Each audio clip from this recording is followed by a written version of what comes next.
sessão de estudo do Evangelho e também não transmitimos a nossa palestra, a nossa videoconferência, que normalmente é feita na última terça-feira do mês. Então, como nós estamos num dia diferente, eu gostaria de pedir que aquele que tiver alguma dúvida, pegue a mãozinha, sem vergonha.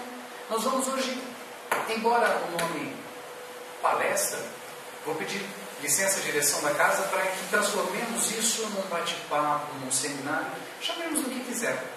Mas é algo tão presente em nossos dias que precisamos discutir. Infelizmente, o tempo não é dos maiores, dos mais adequados, mas naquilo que nos for possível, eu gostaria muito, se houver a necessidade, da participação dos senhores. Tudo bem? Então vamos começar. E vamos começar do começo, que óbvio é isso. Evangelização, como já dito, é o processo segundo o qual nós buscamos no estudo e, sobretudo, na exemplificação dos ensinos do Cristo, a transformação íntima do ser humano. A doutrina espírita, sobretudo, nada lhe impõe, apenas lhe esclarece das consequências e daquilo que você pode alcançar se bem observar as leis da natureza. Essas leis da natureza são as leis naturais criadas por Deus, que a tudo criou. São leis criadas por um ser perfeito e, portanto, leis perfeitas. Nós é que relutamos em tentar nos desviar dessa lei e por isso sofremos. A evangelização é, portanto, a forma de compreendermos as leis de Deus, utilizando-nos do Evangelho de Jesus. Como dito já no início, isso não é exclusividade dos espíritas. Comungamos isso com os católicos, com os evangélicos, com os protestantes, com uma série de religiões que também seguem o mesmo Cristo. Tá certo? Além disso, nós temos evangelização espírita. Então, estudaremos as passagens do Cristo à luz e sob a interpretação dos postulados espíritas. Infanto-juvenil. A infância e a juventude são aqueles mais necessitados da evangelização. Verdade? Concordam? Errado. Todos nós necessitamos dioturnamente nos evangelizar. Em razão disso, embora respeitemos todas as opiniões em contrário, é corrente um erro, um lamentável erro que a maioria ou uma grande parte das pessoas cometem sob a égide da modernidade, da liberalidade, do respeito até, que é imaginar-se que o filho não deve ser evangelizado nesta ou naquela religião. Não deve ser conduzido coercitivamente, se for o caso, para essa ou aquela linha religiosa, porque quando ele crescer, ele então terá discernimento para escolher, ele poderá se definir por essa ou aquela religião. Já ouviram falar disso? Já ouviram dizer? Lamentavelmente, isso não é a melhor escolha. E vamos ver isso depois, o porquê. Adiante nós temos os pais e familiares. Qual a nossa, porque também sou pai e familiar, parcela nessa tarefa? Bom, hoje eu venho aqui na condição de evangelizador. E isso é, para mim, um motivo de muita alegria. Entender a importância da evangelização é algo que leva um certo tempo.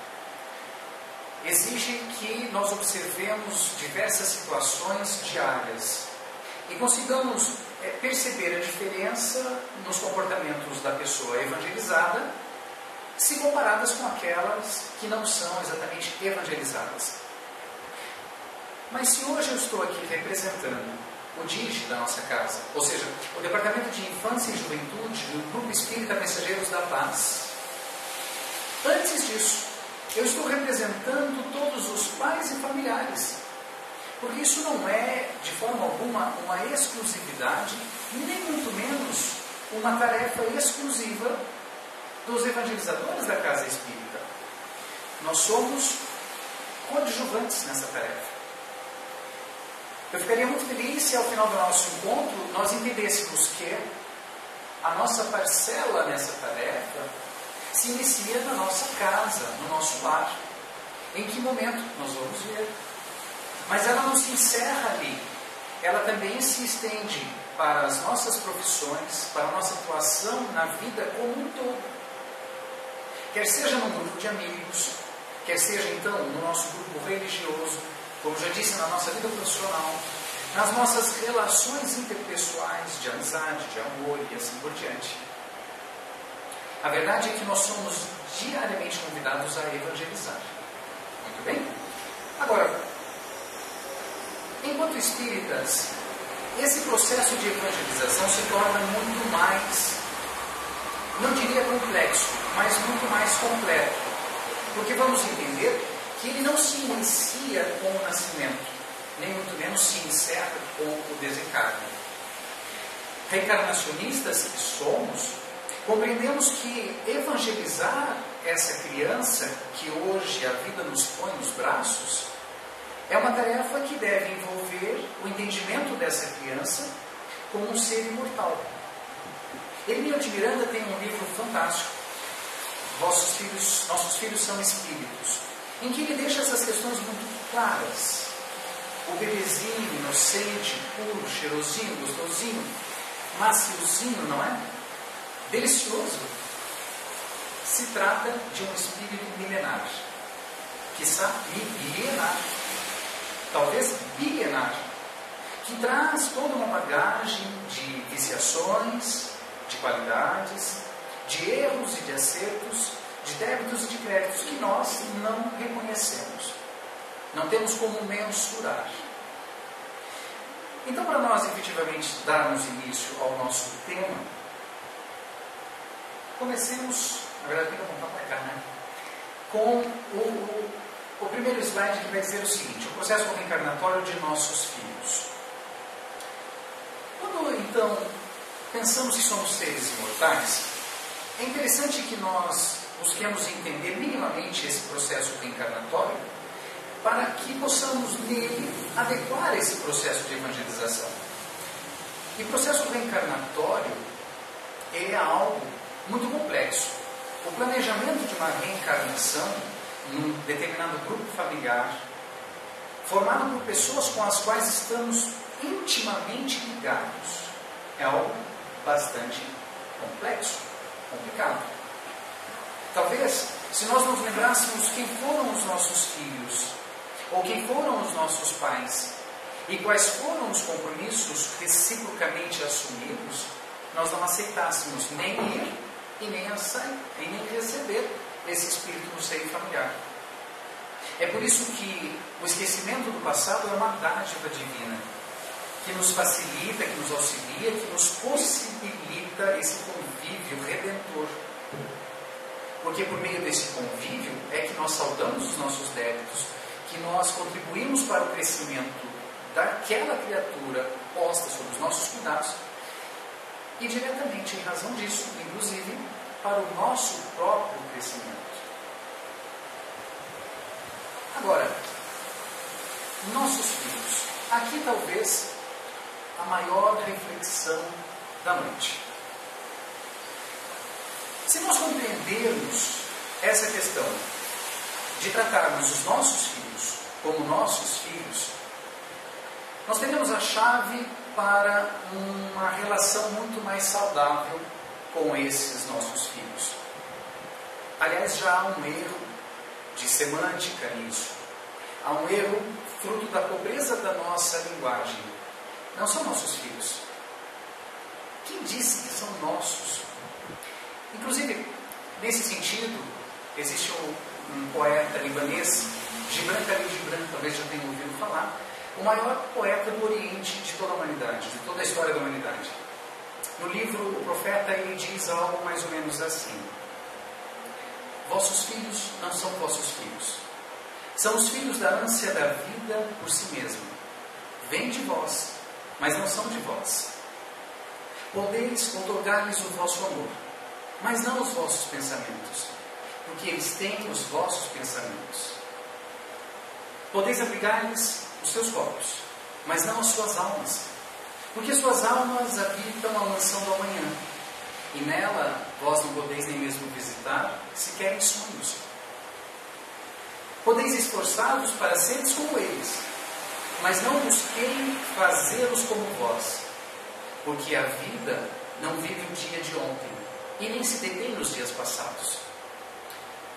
Vós sois os arcos dos quais os filhos são lançados como flechas vivas.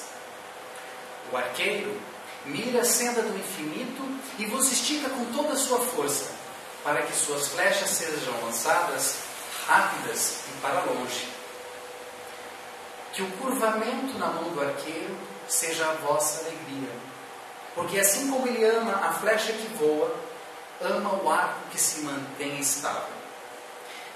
E nós humildemente complementaríamos que o arco que se mantém estável em sua mão, como uma própria extensão dessa, uma expressão material da sua vontade.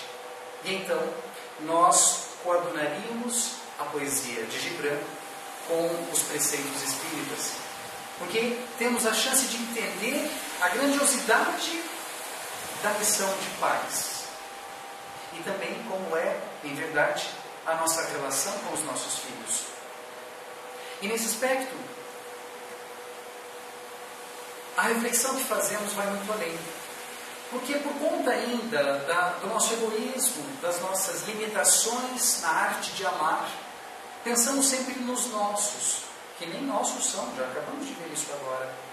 Mas nos esquecemos dos filhos do outro. E quem são os filhos do outro?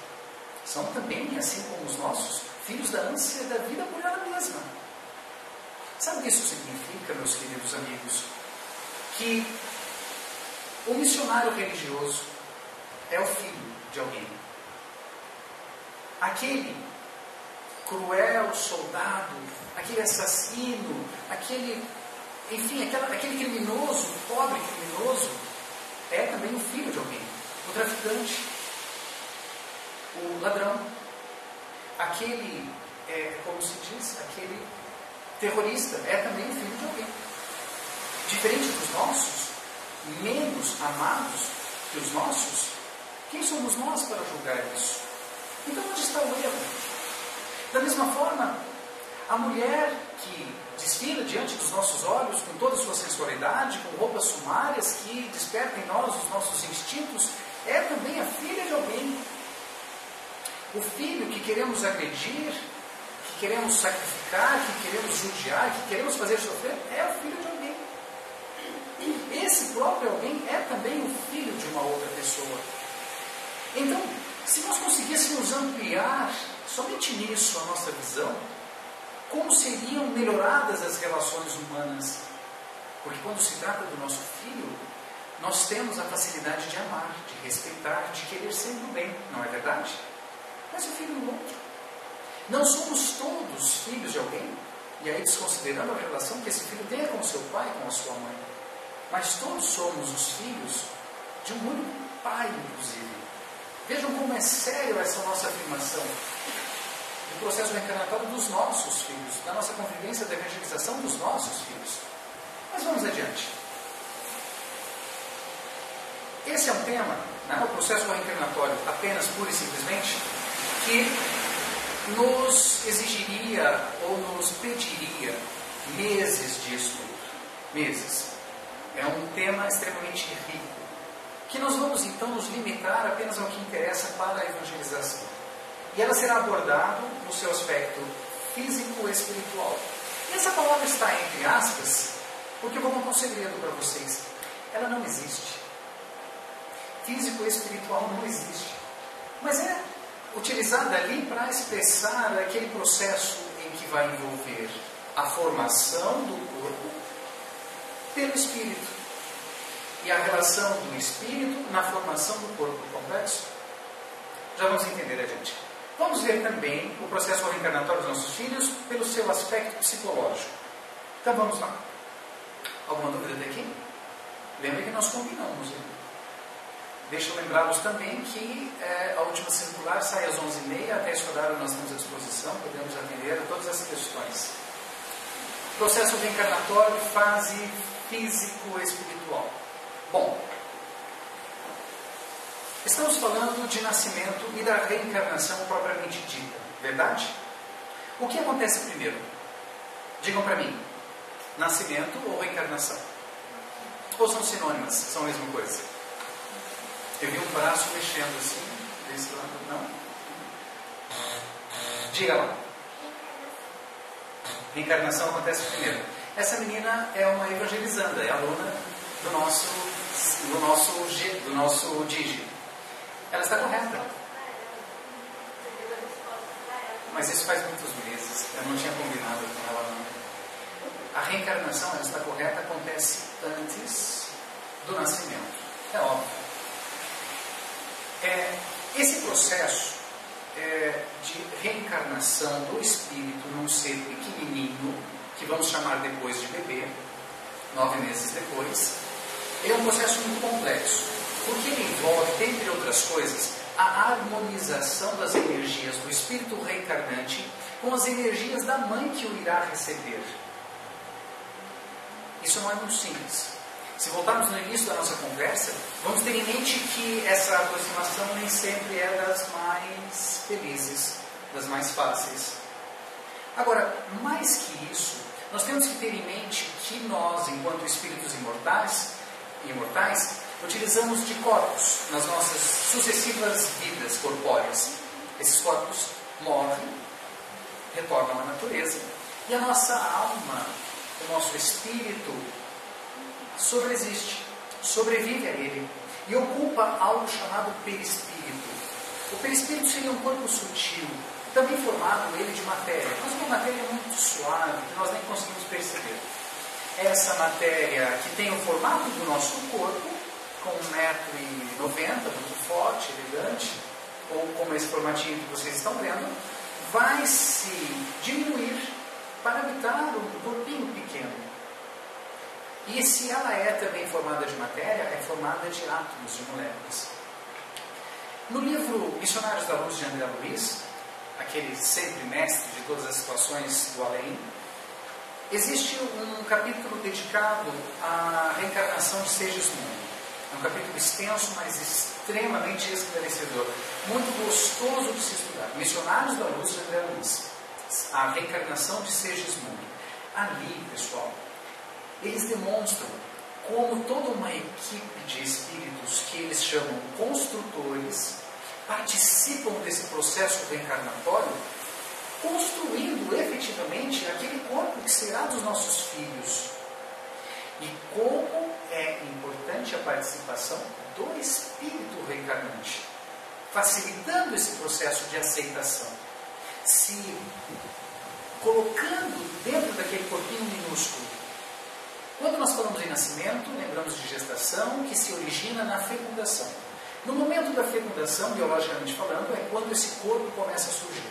Nós temos então uma única célula formada, verdade? Eu tive biologia há muito tempo, me ajudem, verdade? Essa molécula vai se dividir, não é isso? Em 2, em 4, em 8, 16, 32, 64 e assim numa progressão geométrica, aritmética. Geométrica, não é isso?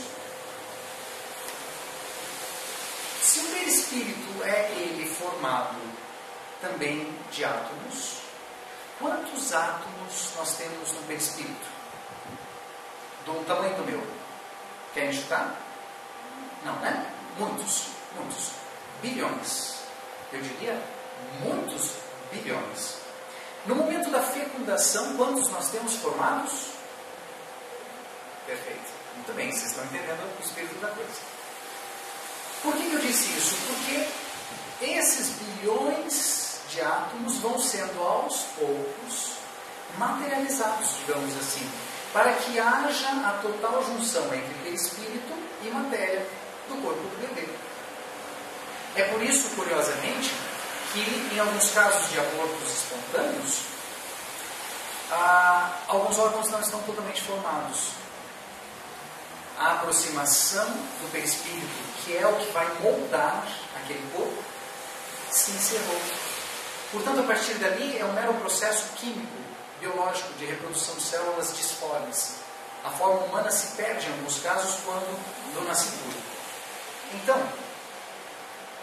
nós temos o seguinte: o perispírito se une célula a célula, átomo a átomo, ao corpo reencarnante do bebê que vai nascer.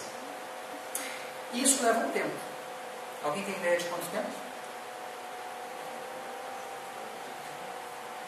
9 meses? É uma boa dica.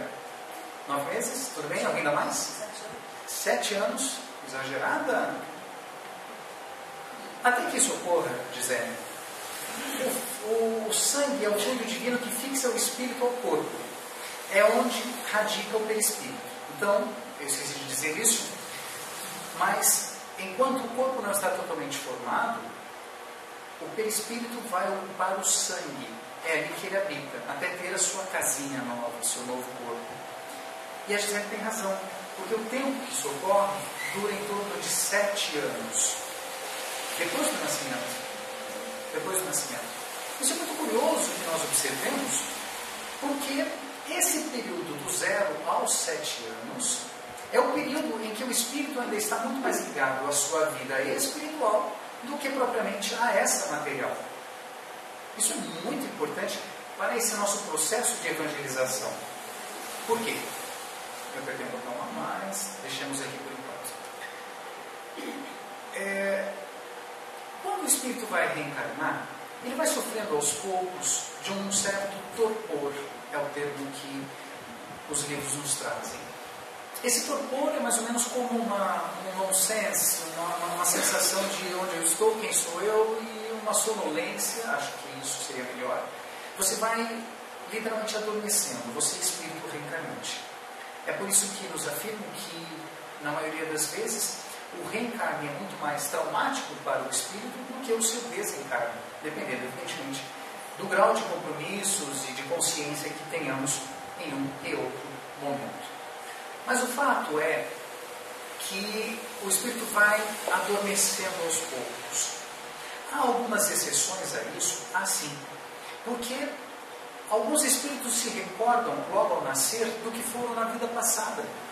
Existem relatos incríveis que foram estudados e que servem de comprovação ao processo reencarnatório, em que a criança se recorda de fatos, de datas, de nomes, de endereços, de situações que são efetivamente comprovadas. E aos poucos, isso vai se perdendo. A pessoa não fala mais de quem foi, do que fazia, já não diz mais sentir saudade daquelas situações antigas. Às vezes tem ali um amigo espiritual, isso é bem comum, um amigo imaginário, como os psicólogos dizem, que nada mais é do que essa relação do espírito reencarnado, menor de 7 anos, sobretudo, com a sua vida espiritual.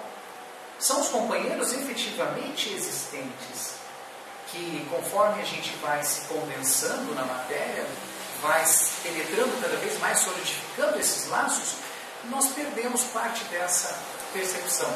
Salvo, é claro, aquelas exceções da mediunidade que se aflora desde muito cedo. Mas o fato é que até os nossos 7 anos de idade, aproximadamente, um pouco mais, um pouco menos, nós estamos ainda muito suscetíveis. Olha que interessante, e aí a importância para nós, no nosso estudo de hoje, suscetíveis à espiritualidade. Ok? Vamos adiante? Nesse processo reencarnatório, existe o que nós chamamos de face psicológica. E vamos colocar como face e não fase. Porque se existe uma fase físico-espiritual da formação do corpo, isso vai ter um fim. Uma vez formado o corpo, acabou essa fase. Agora, a face é algo que nos acompanha para sempre. E quando falamos de face psicológica, é algo que nos influencia sobremaneira por toda a nossa história. Joana de Ângeles, em sua série psicológica, nos traz as informações que foram estudadas por Carl Gustav Jung, que era um dos alunos e depois aprofundou os estudos freudianos. Nessas obras, uma série de, salvo engano, 14 ou 15 livros, algo assim, não é? Minha assessora está lá para assuntos aleatórios, me balançando a cabeça que não sabe. Então, deixemos algo em torno disso, né? 14, 15 livros. ela estuda e nos apresenta a teoria junguiana sob a luz da doutrina espírita. É fantástico. Apenas como exemplo, nós vamos tratar daquilo que Jung chamava de inconsciente coletivo, que é a forma em que a humanidade registraria, psicologicamente falando, de todas as experiências vividas até então. É por isso que o bebezinho olha para a mamãe e reconhece na mamãe o arquétipo materno. No arquétipo materno estariam registradas as relações vividas por toda a história da humanidade entre filho e mãe. Se isso é bom ou ruim, vai gerar um saldo que não interessa para nós no momento. Joana de Anjos faz a gentileza de nos explicar que, em verdade, esse inconsciente coletivo nada mais é do que a reminiscência do nosso próprio passado. É por isso que nós olhamos para a mamãe e dizemos: oi, mãe, eu voltei. Tudo bem com você? Que saudade. Ou então dizemos: quem és tu, mamãe? Uma simples porta de entrada para que eu voltasse a esse mundo? Pode acontecer? Acho também. Mas nos abre uma visão diferente das nossas relações interpessoais. Agora, a questão da face psicológica é extremamente importante porque pré-existe, coexiste e sobrevive ao processo físico, mesmo depois do nosso desencarne. E nela estão envolvidas questões importantíssimas que aqui estão, dentro do lar, com os pais, as mães, os irmãos, e seus hábitos de higiene física e mental. Quando nós estamos falando de evangelização infanto-juvenil e da nossa importância nesse processo, da nossa parcela nesse processo, isso daqui é de extrema importância. Nós vamos ver adiante que a melhor forma de evangelizar, talvez a mais nobre, a mais eficiente delas, é por meio do exemplo. Espíritos imortais que somos, trazemos já em nossa própria história uma carga de comprometimentos com os nossos erros, com os compromissos assumidos no seio familiar, que vão dificultar a nossa existência. E esse dificultar não é algo que deve nos trazer sofrimento, ou medo, ou revolta com a justiça divina. Muito pelo contrário, é na dificuldade de nos aceitar que vamos exatamente nos melhorando. É com esse sacrifício de mudança íntima que nos faz crescer. Então, quando nós encontramos um lar desequilibrado, e não vai aqui nenhum tipo de crítica aos lares desequilibrados, senão o nosso voto de que melhorem, assim como o nosso sempre está em busca de uma melhora constante. Como também não vai nenhum tipo de crítica aos vícios, às dificuldades íntimas dos pais e mães, desde que registremos que é necessário sempre, cada um de nós e todos nós, buscarmos vencermos essas dificuldades que todos nós temos. Mas não podemos deixar de registrar que isso influencia em muito o processo de evangelização dos nossos filhos. Concordam comigo? Nós que somos espíritas entendemos já o influxo de energias e de sentimentos que agrega a todas as relações interpessoais. Dentro da nossa casa, sobretudo. O nosso lar, nos diz Raul Teixeira, é um laboratório no qual exercitaremos a nossa capacidade de nos relacionarmos com toda a sociedade. Numa família minimamente numerosa, de 3 indivíduos, pai, mãe e filho, uma família notória, grande, 2 então é um absurdo.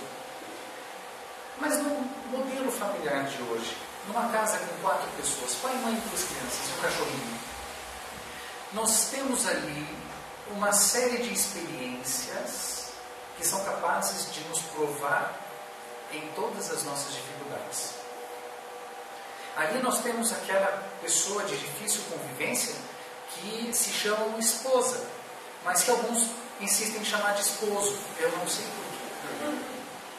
Temos os filhos que, de uma forma muito equivocada, muito triste, muito lamentável, muitas vezes nós chamamos: você é um imprestável, você é um infeliz, sem nos darmos conta do que isso é capaz de fazer no psicológico daquele espírito reencarnante, cheio de planos, de anseios, de compromissos, de missões a cumprir.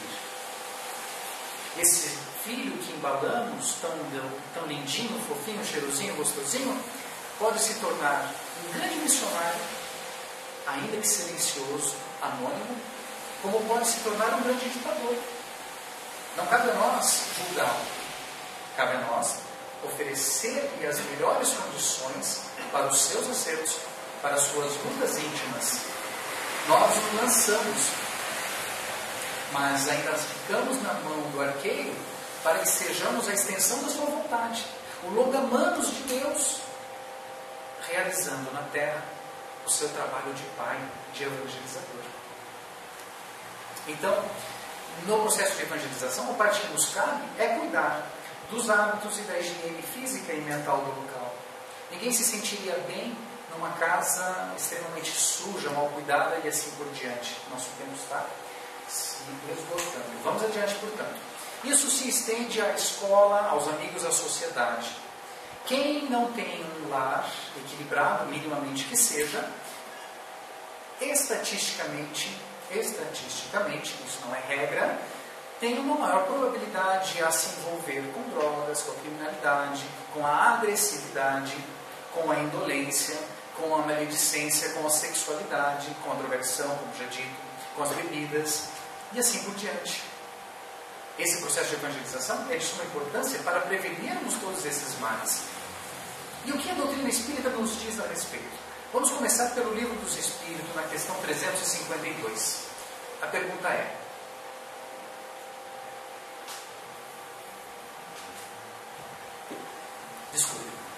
a pergunta é: imediatamente ao nascer, recobra o espírito a plenitude de suas faculdades? É interessante que tenhamos aqui faculdade não como as suas possibilidades físicas, é evidente que não, isso nós sabemos. Mas, por um acaso, sofreria a criança por não poder fazer aquilo que teria vontade de fazer, que sabe fazer, por habitar então no corpinho ainda com suas limitações? A resposta é a seguinte: não, elas se desenvolvem gradualmente com os órgãos. Lembra daquela aproximação pelo espírito-corpo? Bilhões de células? O espírito se acha numa existência nova e preciso é que aprenda a servir-se dos instrumentos de que dispõe.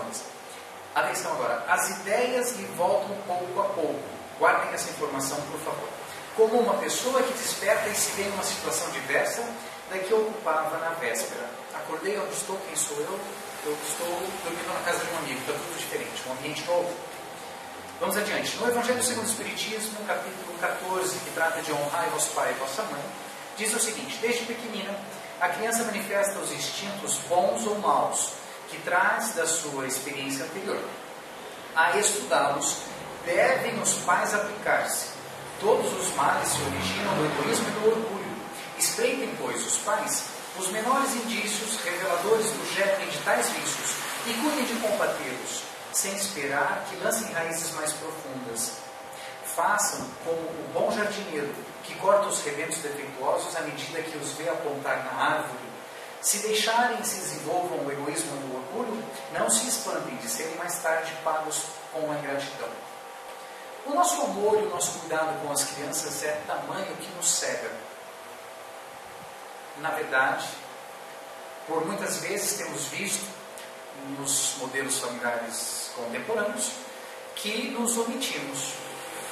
Não quer dizer que deixamos de amá-los, não é isso, muito pelo contrário. Mas com a desculpa de, nós fugimos do trabalho, porque dá trabalho educá-los. No novo modelo familiar, a mãe sai de casa. Que bom que sai de casa, não vamos tocar nesse assunto hoje.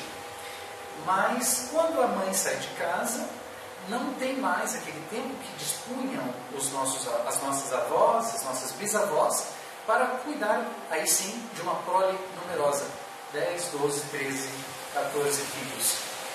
E aquelas santas davam contas de tudo. Por menor que fossem, 1,50 m era o suficiente para cuidar de uma prole numerosa de filhos. Hoje, a sociedade está perdendo esse referencial.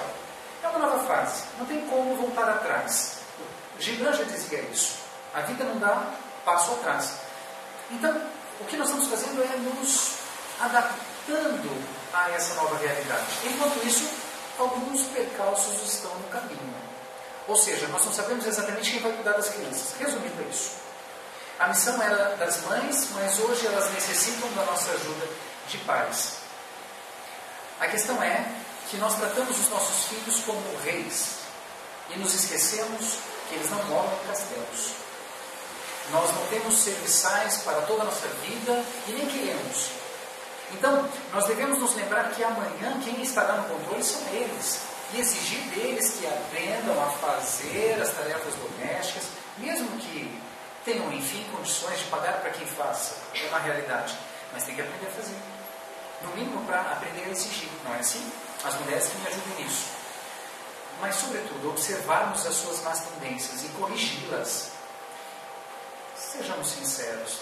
Se a gente parar 10 minutinhos na hora do intervalo e ficar escondidinho lá na escola, atrás do muro, né, professora, olhando as crianças brincando, você vai identificar no seu filho, nessa situação, em que ele imagina que não está vendo, sendo visto por ti, o seu comportamento. E aí você vai ver quem o seu filho é comparado ao filho do outro. Para que isso? Para saber se ele é melhor ou pior? Não. Mas para você identificar nele essas características e se atentar a isso. Da mesma forma em casa. Da mesma forma com os parentes e amigos e tudo mais. Todas as situações. Tomadas providências. Prosseguindo. No livro O Consolador de Emmanuel, por Francisco Cândido Xavier, na questão 108, pergunta-se o seguinte: onde a base mais elevada para os métodos de educação? E aí vamos não se respeitar, mas desconsiderar por hora todas as metodologias criadas ao longo do tempo, de Piaget, de aquele suíço Pestalozzi e assim por diante, aplicadas ainda hoje nos métodos de educação. Vamos falar de educação espírita, não é? Ou religiosa.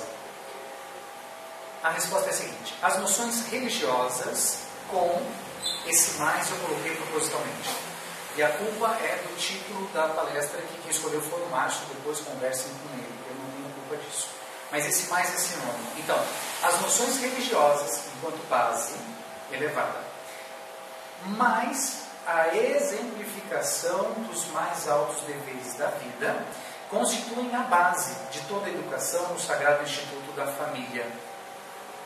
Alguém tem alguma dúvida com relação a isso? Não sou eu que estou dizendo. E o título era qual a nossa parcela nesse processo.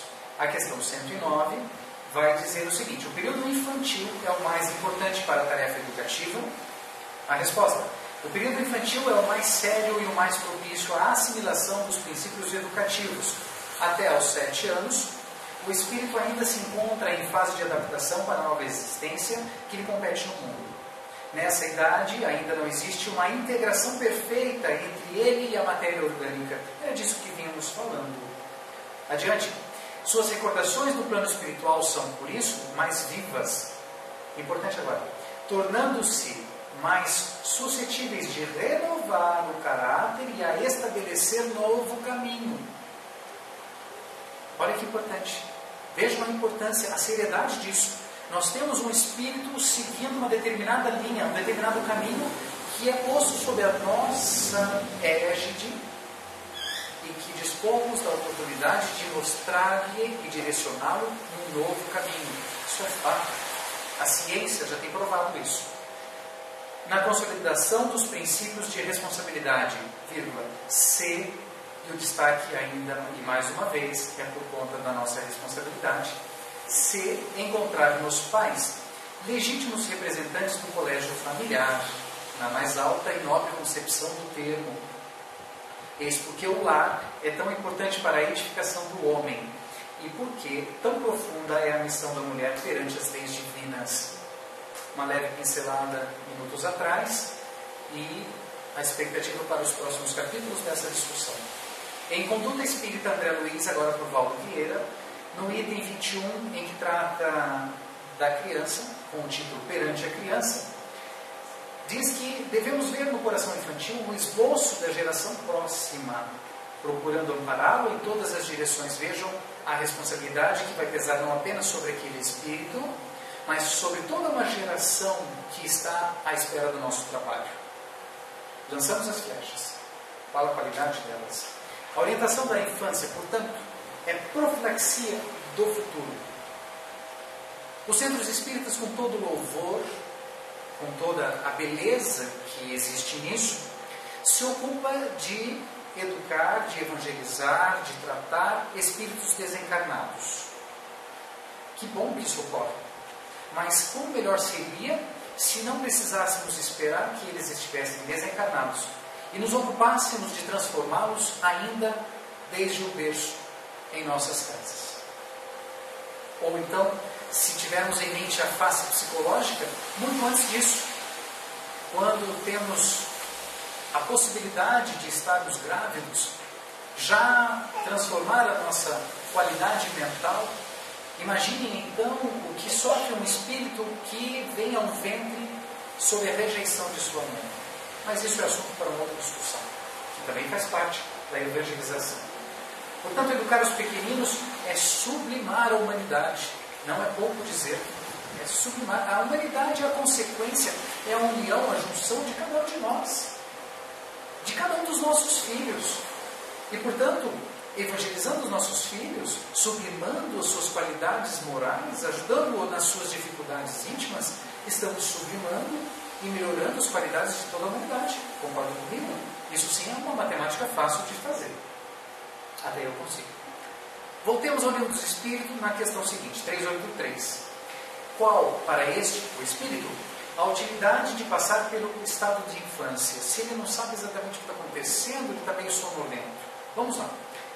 Encarnado, com o objetivo de se aperfeiçoar, o espírito durante esse período de infância é mais acessível às impressões que recebe, capazes de lhe auxiliarem no adiantamento para o que devem contribuir os incumbidos de educá-los. E aí a prova de que não é adequado esperarmos a maturidade dos nossos filhos para evangelizá-los, qualquer que seja a linha religiosa adotada.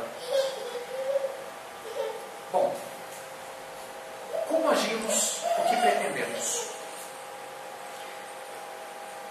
O dirigir da nossa casa, porque a nossa casa, o Grupo Espírita Mensageiros da Paz, segue as diretrizes da FEP, que somos federados à Federação Espírita do Paraná, que por sua vez segue as diretrizes da FEP, aqui, Federação Espírita Brasileira. Ou seja, existe um movimento espírita muito maior do que a nossa casa.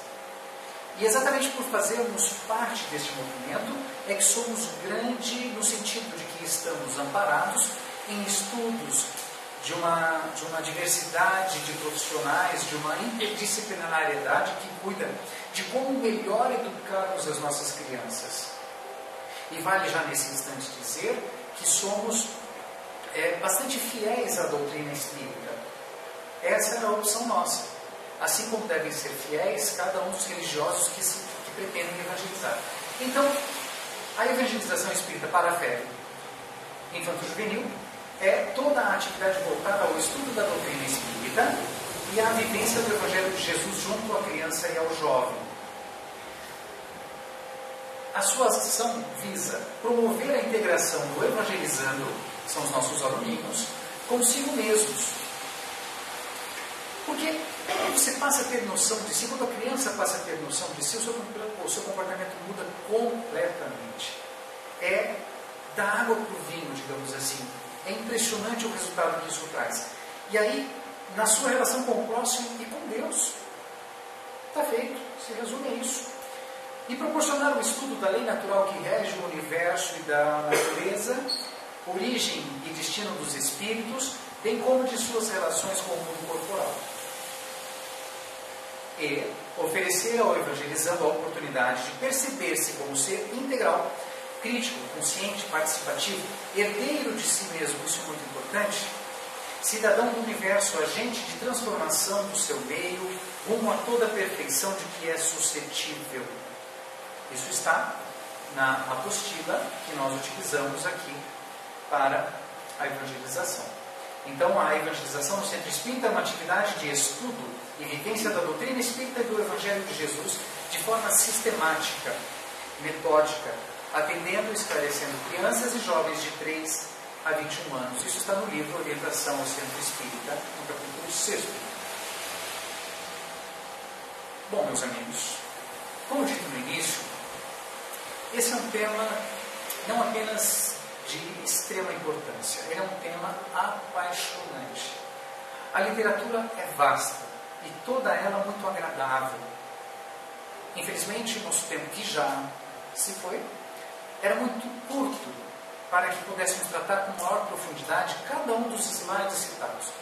Cada um deles daria um seminário por si só. A riqueza do assunto e a importância desse assunto nos nossos dias é incalculável. Porque nós estamos tratando exatamente da própria razão de sermos. E da razão de sermos espírita. Porque de nada vale nós estudarmos o Evangelho todas as semanas, fazermos o Evangelho em casa, se nós não interiorizarmos esses ensinamentos. Quando isso ocorrer, nós teremos condições psicológicas, emocionais, morais, de evangelizarmos aqueles que são postos aos nossos cuidados. Lembrando-nos que essa relação, embora seja de nossa responsabilidade, é algo que deve ser feito sim com muito respeito, mas com responsabilidade. E com uma certa dose de autoridade, por que não dizer, autoridade que tem se perdido ao longo do tempo, e que tanta falta tem feito aos nossos jovens nos dias de hoje.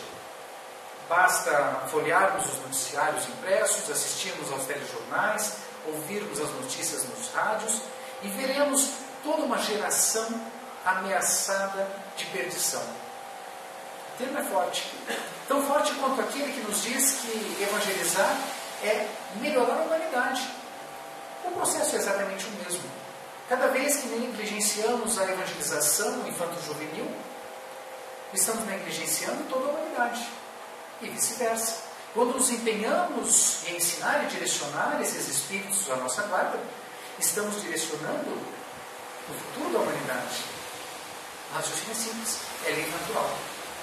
Então, eu de antemão, em nome do DIGE, agradeço a presença de todos, a paciência, me desculpando por eventuais inconvenientes e dizendo que temos muita felicidade em poder contar com a presença de cada um de vocês e muito mais que isso, com a confiança que nos é depositada na qualidade de evangelizador.